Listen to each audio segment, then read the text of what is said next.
When a university research lab decides to partner up with the Department of Defense, it's like a clash of two completely different worlds. One is all about open collaboration, and the other? Strict secrecy. So let's dive into the hidden rules and the seriously high stakes that define this critical and, well, really complex relationship. This is really the million-dollar question, isn't it? We're talking about a collision of two cultures, each with its own mission, its own values. And the friction between them, it creates some major and, often really expensive challenges. Here's that culture clash in a nutshell. On one hand, the whole university ethos is built around sharing knowledge. You collaborate openly, you publish your findings for the world to see. But the world of defense contracting, it's built on the exact opposite principle: need-to-know access, tight central control, and keeping sensitive information under lock and key. All right, so here's our roadmap. First, we're going to navigate the absolute maze of regulations. Then we'll run the financial gauntlet and tackle the huge cybersecurity mandate. After that, we'll get into the tricky dilemma over publishing research. And finally, we'll see how universities have to perform this incredible strategic balancing act. Okay, let's start with the rules. And oh boy, it's not just one rulebook we're talking about, it's a whole stack of them.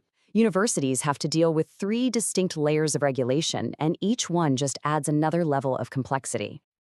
Think of it like building a pyramid of rules. At the very bottom, you've got your basic financial guidance. That's 2 CFR 200. On top of that, you stack the FAR, the Federal Acquisition Regulation, which is kind of the main rulebook for all government contracts. But, and this is a big but for the DoD, there's a final, even stricter layer, the DFARS. That one piles on a whole bunch of demanding national security requirements.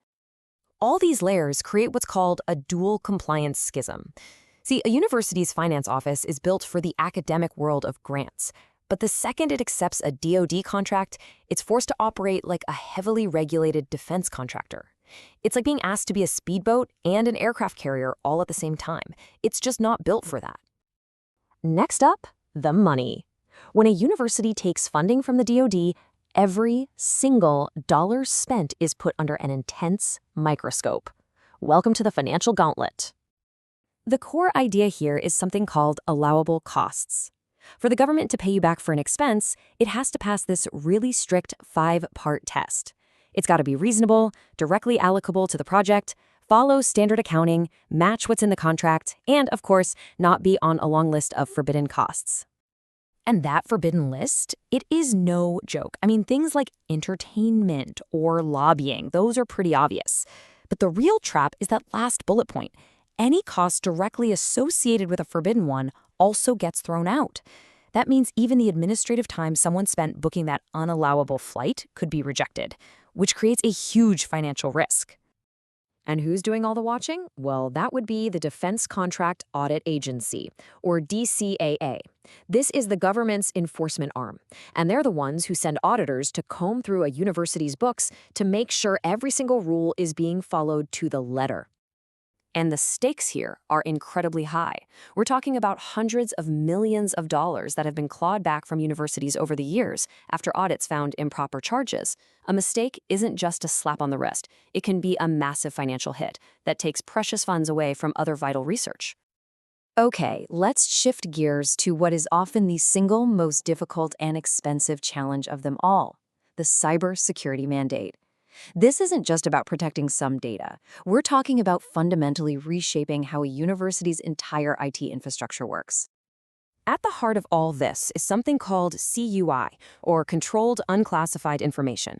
Now, this is government data that's sensitive enough to need serious protection, even if it's not technically classified. And for defense contracts, you're usually dealing with a specific type called Covered Defense Information, or CDI. So how do you protect it? By implementing, wait for it, 110 separate mandatory security controls from a federal standard called NIST SP 800-171. And listen, this isn't just about installing some antivirus software. This is a complete overhaul of everything from who can access what to how you respond to an incident. It's a massive undertaking. And yeah, the cost is substantial. Just look at this. Getting a single lab up to code can run you anywhere from $35,000 to over $115,000. And that's not a one-time thing.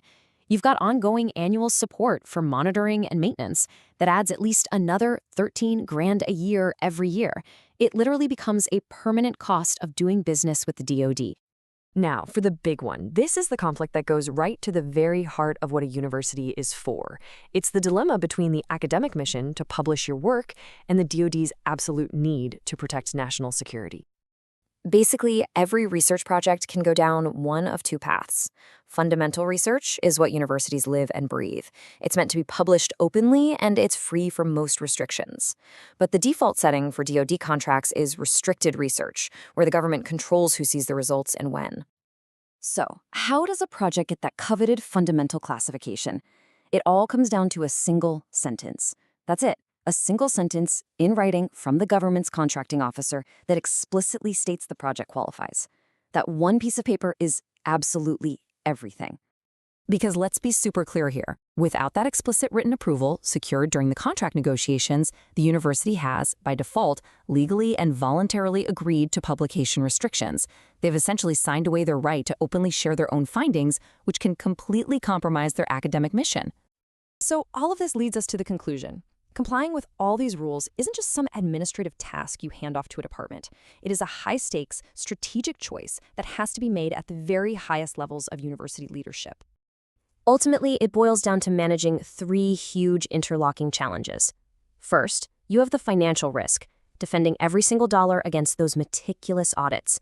Second, there's the massive institutional cost of building and maintaining a fortress-level cybersecurity system. And third, you've got the ever-present threat to academic freedom, which means you have to proactively fight for the right to publish. And that leaves us with a really big question to chew on. This partnership between cutting-edge university research and national defense, it's critical. It's how we solve some of the world's biggest problems. But to make it work better, who needs to adapt more? Is it the open, collaborative world of our universities, or the rigid, secure world of our government? It's a tough question, and there's definitely no easy answer.